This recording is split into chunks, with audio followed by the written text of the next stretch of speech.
accusal against you.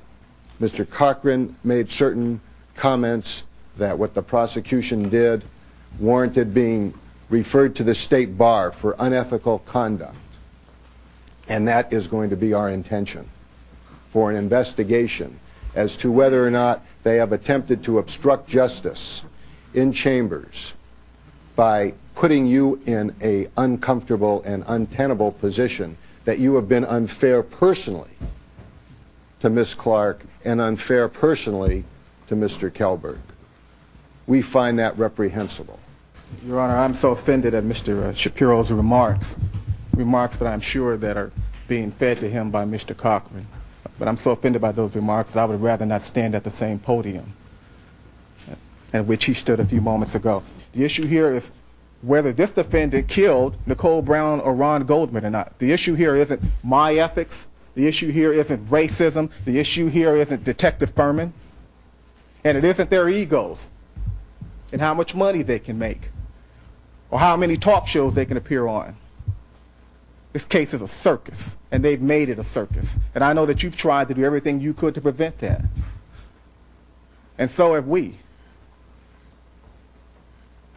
Now, if Mr. Shapiro and Mr. Cochran want to refer me to the state bar, fine, because when this case is over, I'm going to be referring defense attorneys to the United States Attorney's Office. And he chuckles now, but will he be chuckling later on? It won't be so funny later on. They don't know everything that I know. It's an all-time low for participants in the case, but some observers suggest Judge Ito intentionally is letting each side blow off some steam while he ponders the most difficult decision of the trial thus far. Should the jury get to hear the Furman tapes?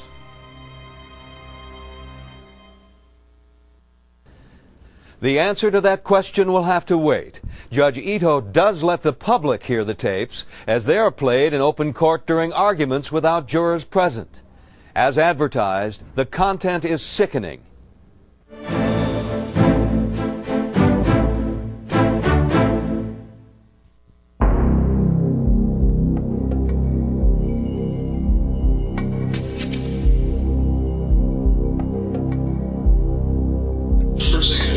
Anything out of a nigger's mouth for the first 5 or 6 sentences is a lie.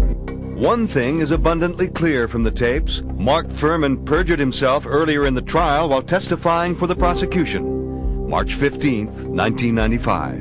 And you say on your oath that you have not addressed any black person as a nigger or spoken about black people as niggers in the past 10 years, Detective Furman. That's what I'm saying, sir. So that anyone who comes to this court and quotes you as using that word